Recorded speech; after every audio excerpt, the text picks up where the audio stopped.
राम राम बंधुओं, ज्योतिर्लोक में आपका हार्दिक स्वागत है। आज जातिगत जनगणना संबंधी जो घोषणा हुई है, तो इस प्रकरण में वर्ण संकरों की चर्चा होगी या नहीं होगी, वर्ण संकरों की गणना होगी या नहीं होगी, इनकी पहचान होगी अथवा नहीं होगी। इनकी भी पहचान होनी चाहिए, सरकार का तो ये दायित्व है। यदि धार्मिक स्वतंत्रता का अधिकार सनातनियों को है, तो उसे यह जानने का भी अधिकार है कि अगला आदमी किस वर्ण का है।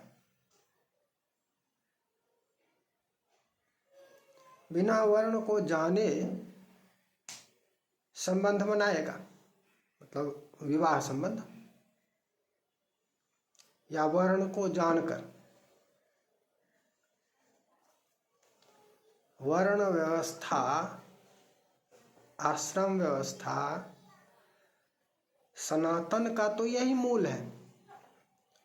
अब मूल कहने का तात्पर्य यहाँ पर कि वर्ण व्यवस्था यदि समाप्त हो जाए तो फिर सनातन कहाँ, क्या फिर क्या सनातन। शहर के, अब आइए यहाँ पर फिर महानगरों में रहने वाले जो सनातनी हैं, जो खूब चिल्लाने वाले हैं, चिल्लाते हैं, मैं भी हिंदू हूँ, चिल्लाते रहते हैं, कट्टर भी बनते हैं और खुले विचारों वाले होते हैं, जाति व्यवस्था की समाप्ति की चर्चा करते हैं। अरे वर्ण संकरों का क्या करोगे? वर्ण संकर तो तुमको नरक ले जाने वाला है। गीता में विश्वास करते हैं अथवा नहीं करते हैं? भगवान की बातों पर विश्वास है, भगवान के वचन पर विश्वास है अथवा नहीं है? गीता पर विश्वास है अथवा नहीं है? प्रश्न सबसे पहले यह उत्पन्न होता है। ग्रंथों में अनेकानेक स्थानों पर वर्ण संकर की चर्चा की गई है। गीता में भगवान श्री कृष्ण ने स्वयं कहा है, संकरो नरकायैव कुलघ्नानां कुलस्य च पतन्ति पितरो हेषां लुप्तपिंडोदक क्रियाः।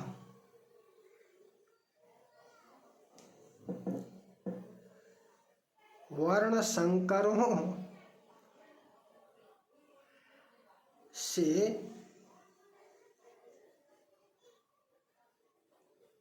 पितरों का भी नरक में पतन हो जाता है, जो स्वर्ग में भी है वो भी, उनका भी।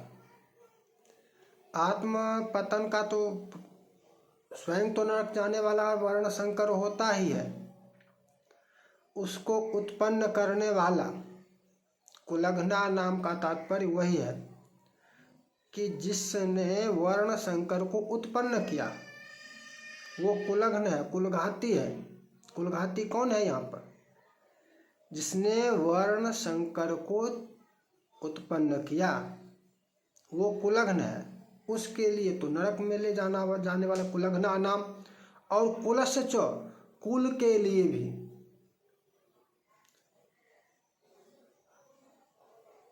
तो जब ये आपको नरक भेजने वाला है, और भगवान श्री कृष्ण का भी वचन है, और उस गीता में है जिस गीता का मोदी जी ने प्रचार प्रसार किया है, वो अधर्मियों नास्तिकों के सरकार की चर्चा हम नहीं कर रहे हैं, जो पूर्ण रूपेण सनातन द्रोही थे। सनातन के विरुद्ध जितना प्रयास कर सकते थे किया, उसकी चर्चा हम नहीं कर रहे हैं। जाति जनगणना की जो चर्चा है, ये अब सनातन के पक्ष में बात करने वाली सरकार करने जा रही है, इसने घोषणा किया है। और सनातन के साथ साथ ये आपने मोदी जी के भाषणों में अनेक बार सुना होगा, विरासत विरासत विरासत, विरासत के साथ विकास, सुना है या नहीं? तो विरासत में आपको क्या मिला है? गीता मिली है। गीता आपने प्रचार प्रसार किया है, तो क्या इस पंक्ति को गीता से मिटाकर गीता को मानेंगे? भगवान के इस वचन का कोई महत्व नहीं रखेंगे? भगवान के आज्ञा की अवहेलना करेंगे? यह प्रश्न है। अथवा वहाँ पर जो जातिगत जनगणना होगी उसमें वर्ण संकर का भी निर्णय होगा, वर्ण संकर को भी चिह्नित किया जाएगा। ये क्यों आवश्यक है? इसकी आवश्यकता पहले समझिए। इसकी आवश्यकता इस कारण से है कि जो लोग सनातनी हैं और शास्त्र में आस्था रखते हैं, शास्त्र वचन का पालन करते हैं और शास्त्र के अनुसार धर्म पालन करते हैं, धर्माचरण करते हैं, तो उनके लिए यही धार्मिक स्वतंत्रता है। उनकी धार्मिक स्वतंत्रता का आप अपहरण कर रहे हैं। अंतर्जातीय विवाह, ये उनकी धार्मिक स्वतंत्रता का अपहरण किया जा रहा है इसके माध्यम से। तो उनको धार्मिक स्वतंत्रता है तो उनको ये जानने का भी तो अधिकार है। यदि धार्मिक स्वतंत्रता है तो जो लोग धर्म पालन करने वाले हैं उनको यह जानने का भी अधिकार तो है कि भाई वर्ण संकर कौन कौन है। अब तो वर्ण संकरों की संख्या अत्यधिक हो गई होगी। पिछले उस काल की चर्चा को जाने दीजिए जहाँ से ज्ञात नहीं है, वहाँ से कौन कौन किस वर्ण का था, वहाँ से जिस वर्ण का है ग्रहण कर लेंगे जो पालन कर रहा है। जैसे मान लिया जाए मेरा वर्ण ब्राह्मण है तो यहाँ से ब्राह्मण ज्ञात है। आगे का जो है वो जिसका ज्ञात हो गया कि ये वर्ण संकर है तो उसके लिए उसका निर्धारण भी तो होना चाहिए कि ये वर्ण संकर है। कहाँ, किस जाति, ये किस जाति में रहेंगे। वर्ण संकरों को कोई भिन्न जाति अलग विशेष जाति कही जाए, वर्ण संकरों की विशेष जाति नहीं है, स्वयं विशेष वर्ण है। ये अंतरजातीय विवाह जो सरकारों ने करवाया है, इससे उत्पन्न संतानों का वर्ण संकर होना चाहिए। अथवा इस पंक्ति पर आप लाल कलम चला रहे हैं, इस पंक्ति को काट रहे हैं, भगवान के वचन की अवहेलना कर रहे हैं, जातिगत जनगणना कर रहे हैं, तो वर्ण संकर की भी गणना आपको करनी चाहिए। और ये उनकी धार्मिक स्वतंत्रता का संरक्षण करने के लिए आवश्यक है जो धर्म पालन करते हैं। महानगर वासियों के लिए हम उसको निंदित मानते हैं, उसकी बार बार आलोचना करते हैं। वो लोग इस वचन को नहीं मानते हैं, कहते ये उस जमाने की बात, इस जमाने 19वीं सदी कहकर आपको चिढ़ाएंगे। ऐसी बातें करने वालों को चिढ़ाएंगे, निंदा करेंगे, हंसी उड़ाएंगे। तो जो महानगर वासी पढ़े लिखे स्वघोषित शिक्षित भगवान के वचन की उपेक्षा करते हैं, उसका उल्लंघन करते हैं, वो तो निंदा के पात्र हैं ही। क्यों ना उनकी निंदा करें, हम बार बार उनकी निंदा करेंगे, बार बार आलोचना करेंगे यदि आप इस प्रकार के विचार के हैं। और सरकार की भी निंदा इस विषय पर होगी, न्यायपालिका की भी निंदा होगी, निंदा निंदा निंदा, क्योंकि ये निंदित कर्म है। आप किसको मानते हैं? गीता आपका ग्रंथ है, भारत का ग्रंथ गीता है, महाभारत है, रामायण है, और उसमें यह पुराण है, वेद है, स्मृतियाँ हैं। सर्वत्र आपको वर्ण संकर का विधान प्राप्त होता है, तो आप इसको नहीं मानेंगे तो किसको मानेंगे? विदेशी संस्कृतियों के अनुसार आप करेंगे व्यवहार धर्म, तो फिर सनातन सनातन सनातन चिल्लाते क्यों हैं? चिल्लाना बंद कीजिए। किस सनातन की बात करते हैं? वर्ण संकरों का कौन सा सनातन? जो म्लेच्छों के साथ भाईचारा करता है, निकृष्ट म्लेच्छों के साथ भाईचारा करता है, उसका जूठन करता है, वो किस सनातन की बात करेगा? म्लेच्छ तो इससे भी निकृष्ट है। वर्ण संकर में कहीं न कहीं वर्ण है। दो वर्ण से उत्पन्न जो तीसरा है वो वर्ण संकर है,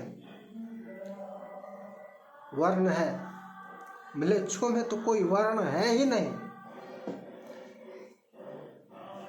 तो ये महानगरवासी, खुले विचारों वाले, आधुनिक, पढ़े लिखे, शिक्षित, ये तो म्लेच्छों से भी वैवाहिक संबंध स्थापित करते हैं, बेटी रोटी का संबंध रखते हैं। ये किस सनातन की बात करते हैं? इनका कौन सा धर्म है? किस धर्म? तो आपको आत्मकल, ये लोग व्याख्या भी धर्म की अपने तरीके से करते हैं।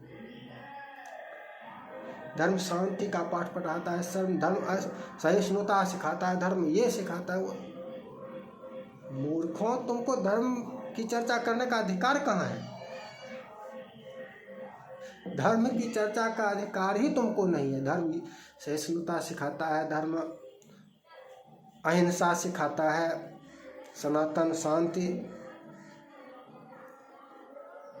तुमको इसका अधिकार ही नहीं है कि तुम सनातन क्या सिखाता है, धर्म क्या सिखाता है, इसकी चर्चा करो, क्योंकि तुम धर्म से संबंधित हो ही नहीं, धर्म के बारे में कुछ जानते ही नहीं हो। ये आप देखते होंगे वहाँ पर मीडिया में या कहीं पर भी वो लोग धर्म के बारे में चर्चा कर रहे होते हैं, जो कहीं से भी आपको सनातनी देखने में नहीं लगेंगे। वो दिखने में आपको अंग्रेज लगेंगे और चर्चा सनातन की करेंगे। सनातन ये अंग्रेज हो कि क्या तुम सनातन की ज्ञान कहाँ से क्यों दोगे? तुम क्या अधिकार है तुमको? तुम अंग्रेज हो तो अंग्रेज, ईसाई तो ईसाई, उसका ज्ञान दो। तुम क्या हो ये तुम्हारे परिधान से, तुम्हारे जो दिखता है उसी से प्रकट हो जाता है कि तुम क्या हो, क्या पालन कर रहे हो, क्या नहीं पालन कर रहे हो। तुम सनातन के का पालन नहीं कर रहे हो तो तुम कैसे सनातन? तुम ईसाई के अनुसार चल रहे हो, जीवन बसर कर रहे हो, तो तुम सनातन के बारे में क्या ज्ञान दोगे? चर्चा का विषय यह है कि जब जातिगत जनगणना की चर्चा आ गई है, होने वाली है, तो इसमें वर्ण संकर का भी एक कॉलम होना चाहिए और सरकार वर्ण संकरों को भी चिन्हित करे कि ये सभी वर्ण संकर हैं और ये भी सार्वजनिक रहना चाहिए। ये गुप्त, इसमें कहीं कुछ नहीं होना चाहिए। म्लेच्छों का गुप्त थोड़े ना है कि ये म्लेच्छ है। जो आत्मघाती हैं, जो नरक में जाने के लिए तत्पर हैं, वो लोग जानबूझकर भी म्लेच्छ से करते हैं जो बेटी बेटी का संबंध। तो वर्ण संकरों से या अंतर्जातीय विवाह भी जानबूझकर ही करता है जो भी करता है। तो वर्ण संकरों का भी कोई गुप्त रहने वाली बात नहीं है। वर्ण संकरों का भी स्पष्ट रहना चाहिए कि ये वर्ण संकर है, क्योंकि अब उसकी संख्या अत्यधिक होने वाली है, इसलिए उसका भी इसमें जनगणना में स्थान होना चाहिए। लोगों को ज्ञात रहना चाहिए कि ये वर्ण संकर है और इससे हमारा इतना मात्र संबंध है। अशौच विधान में आपने समझा कि अशौच में वर्ण संकर के लिए भिन्न विधान है, शूद्रवत, किंतु वर्ण संकरों के लिए है। जिसका जो वर्ण संकर नहीं हुआ है उसके लिए नहीं है, वो इससे भिन्न पृथक हो गया, पृथक हो जाएगा, संबंध ही समाप्त हो जाएगा, उसका सपिंड शोधक इत्यादि सब कुछ समाप्त हो जाएगा, लुप्त हो जाएगा। लुप्त पिंडोदक क्रिया का ना, लुप्त पिंडोदक क्रिया, तो इसका स्थान होना चाहिए, क्योंकि जो धर्म पालन करते हैं, चिल्लाते भले नहीं है सनातन सनातन सनातन, पालन करके जो जो धर्म में आस्था रखते हैं, जो नरक में नहीं जाना चाहते हैं, सनातन तो आत्मकल्याण, धर्म तो आत्मकल्याण के लिए है ना, आत्मकल्याण के लिए धर्म है। और इसके साथ सामाजिक भौतिक संतुलन, इसके साथ साथ भौतिक संतुलन भी आवश्यक है, इसलिए भौतिक संतुलन भी समाहित है। किंतु धर्म का तात्पर्य आत्मकल्याण है। ये सहिष्णुता, शांति, अहिंसा, उदारता इत्यादि इत्यादि ये सब जो पहले मूल तथ्य को समझेगा वो आगे की चर्चा करेगा। आत्मकल्याण से ही जिसको मतलब नहीं है, जो आत्मकल्याण की उपेक्षा कर रहा है, जो नरक जाने के लिए तैयार है, वो सनातन उदारता सिखाता है, सनातन अहिंसा का पाठ पढ़ाता है, सनातन सहिष्णु, ये उसको बोलने का ही अधिकार नहीं है। उसने सनातन का त्याग कर दिया है, तभी तो अंतरजातीय विवाह किया, तभी तो मिलछों से भाईचारा किया, मिलछों से बेटी रोटी का संबंध स्थापित किया। किंतु जो पालन कर रहे हैं उनके लिए व्यवस्था रहनी चाहिए कि उनके धर्म की हानि न हो, वो भ्रमवश वर्ण संकरों के साथ बेटी रोटी का संबंध स्थापित ना कर लें। इसका भी ध्यान रखना होगा और इसके लिए आवश्यक है कि वर्ण संकरों को चिह्नित किया जाए, और ये समाज को भी करना होगा, समाज को भी वर्ण संकरों को चिह्नित करना होगा। और इसमें छुपाने की कोई बात नहीं रहनी चाहिए, एकजुट होकर पूरे समाज को वर्ण संकरों को चिह्नित करके ये वर्ण संकर है, ये वर्ण संकर है बताना होगा। वो जब जाति लिखाएंगे वह कहना होगा कि ये मेरी जाति का नहीं है, ये वर्ण संकर है।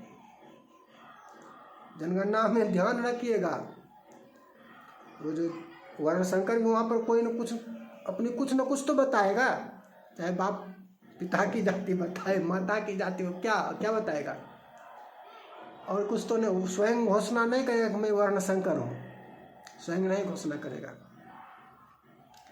उस जनगणना में जो उसके समाज के लोग हैं उसी को निर्णय करके बताना होगा कि ये वर्ण संकर है, ये मेरी जाति का नहीं है, ये वर्ण संकर है। दोनों पक्षों को, माता वाले पक्ष को भी पिता वाले पक्ष को भी, ये वर्ण संकर है। क्यों? क्योंकि वो आपको यूँ उससे संबंध त्यागने में ही आपकी भलाई है, वर्ण संकरों से संबंध का समाप्त करने में ही भलाई है, समाप्त कर लेने में ही कल्याण है। उससे संबंध स्थापित करने में कुलघ्ना नाम कुलस्य च शंकरो नरकाय, वो नरक भेजने वाला है, इसलिए उसे संबंध स्थापित करने का जाति के नाम पर प्रयास मत कीजिएगा, नहीं करना चाहिए। आज की ये चर्चा महत्वपूर्ण थी और अधिक से अधिक इस विषय पर कोई चर्चा करने वाला नहीं है, आप जान लीजिए। और हमारी जो ये चर्चा है, ये वीडियो है, ये कहीं कोई YouTube जितना भी आगे बढ़ने वाला है, जितना भी लोग देख सकते हो उतने तक भी पहुंचने नहीं देगा। अधिक से अधिक लोगों तक पहुंचाने का दायित्व आपको स्वयं उठाना होगा। आप स्वयं अधिक से अधिक लोगों के साथ साझा कीजिए। फिर मिलेंगे नई चर्चा के साथ। जय जय श्री राधे।